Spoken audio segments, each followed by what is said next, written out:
कुलधारा।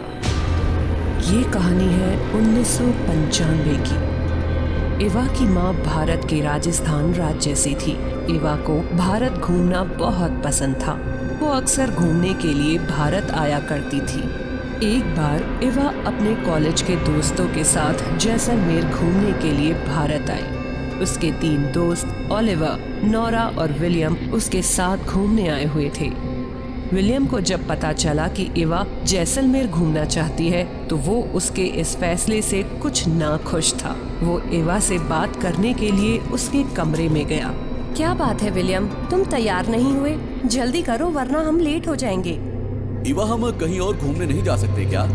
जैसलमेर जाना जरूरी है। लेकिन क्या हुआ विलियम, तुम कहीं और क्यों जाना चाहते हो?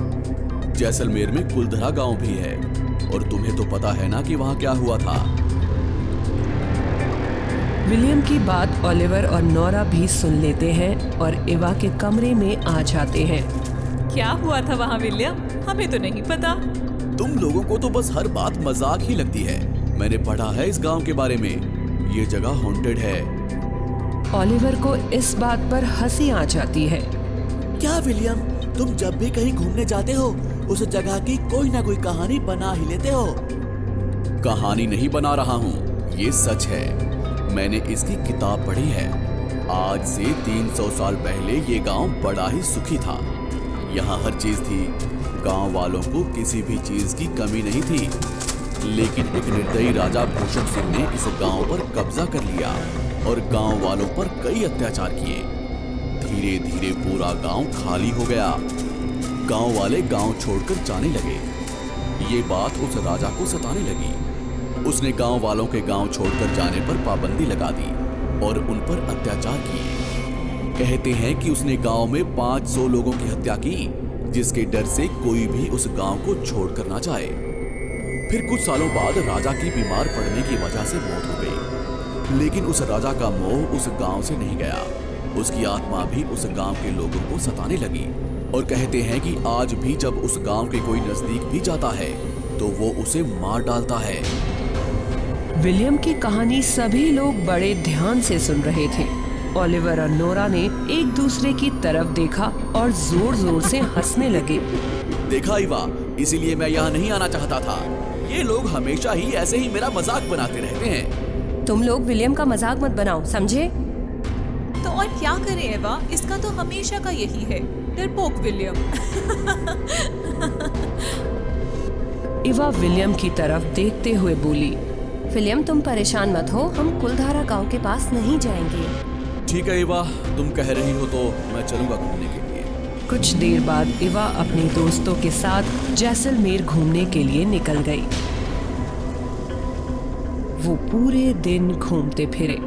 रात को जब वो सब होटल की तरफ लौट रहे थे, उनके रास्ते में कुलधारा गांव का बोर्ड लगा दिखा।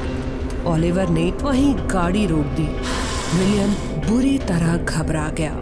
ओलिवर, मजाक मत करो प्लीज, चलो यहाँ से। मुझे बहुत डर लग रहा है। अरे कुछ नहीं होगा, चलो कार से गांव के अंदर एक राउंड लगा कर आते हैं। हाँ हाँ चलो। ओलिवर ने गाड़ी की स्पीड तेज करी और गाड़ी गांव के अंदर ले गया। पूरा गांव सुनसान था। घनघोर अंधेरा था। चारों तरफ चमगादड़ उड़ रहे थे। बिल्ली की रोने की आवाज आ रही थी। ओलिवर ने गाड़ी रोकी और गाड़ी से उतर गया। नोरा भी उसके साथ खड़ी हो गई। टॉर्च से वे पूरे गांव को देखने लगे। ओलिवर, चलो यहाँ से। यहाँ रुकना ठीक नहीं है। विलियम, कुछ भी नहीं है, चलो आओ यहाँ। विलियम और इवा भी गाड़ी से उतरकर चारों तरफ देखने लगे। विलियम टॉर्च से एक टूटी हुई मूर्ति को देखने लगा। वो देखता है कि मूर्ति की आंखें लाल चमकने लगी थी। विलियम ये देखकर बुरी तरह घबरा गया। चलो यहाँ से प्लीज, मैं कह रहा हूँ ना, मुझे बहुत डर लग रहा है। चलो गाइस, अब होटल ही चलते हैं। चलो ओलिवर, ये डरपोक लोग तो हमें कुछ एडवेंचरस करने ही नहीं देंगे। ठीक है, चलो यार। चारों गाड़ी में बैठने के लिए मुड़े कि तभी अचानक उन्होंने रोने की आवाज सुनी। वो चारों तरफ देखने लगे, लेकिन वहाँ कोई भी नहीं था। ये आवाजें कहाँ से आ रही हैं? रोने की आवाज अब और भी तेज हो गई थी। ऐसा लग रहा था कि कोई अपनी जान की भीख मांग रहा है। वो चारों बुरी तरह से घबरा गए। बचाओ हमें जाने दो, हमें इस अधर्मी राजा से बचाओ। चलो जल्दी। चारों जल्दी से गाड़ी में बैठते हैं। ओलिवर ने घबराते हुए गाड़ी स्टार्ट की, लेकिन गाड़ी स्टार्ट ही नहीं हुई। वो लगातार कोशिश कर रहा था।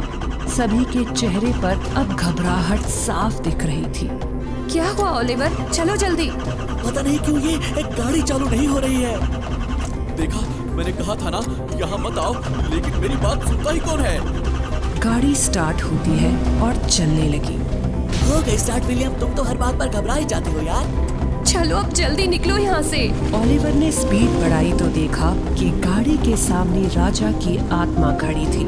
वो आत्मा को देखकर बुरी तरह से डर गया। उसका संतुलन बिगड़ गया और गाड़ी पत्थर से टकरा गई। ओलिवर का सर स्टीयरिंग से टकराया। उसके सर पर चोट लगने से वो बेहोश हो जाता है। सभी अपने होश में आते हैं और नोरा की नजर बेहोश ओलिवर पर पड़ती है। वो बुरी तरह घबरा गई। ओलिवर उठो जल्दी। नोरा तुम पीछे आकर ओलिवर के साथ बैठो, मैं ड्राइव करती हूँ। विलियम चलो आगे मेरे साथ। हाँ, हमें जल्द से जल्द किसी डॉक्टर के पास चलना चाहिए। नोरा, एवा और विलियम गाड़ी से उतरकर ओलिवर को गाड़ी से उतारने लगे। नोरा ने देखा कि ओलिवर के मुंह से खून आ रहा था। ओलिवर मर चुका था और उसका शरीर नीला पड़ गया था। ओलिवर मर गया है एवा।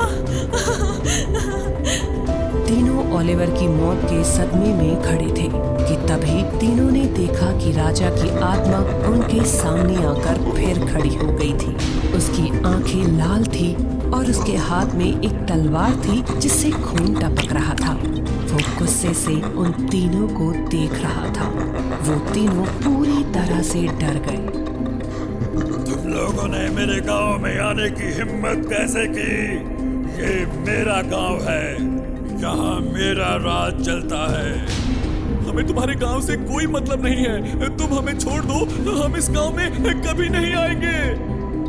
मैं तुम सबकी वो हालत करूंगा जिसे सुनकर सबकी रूह कांप उठेगी।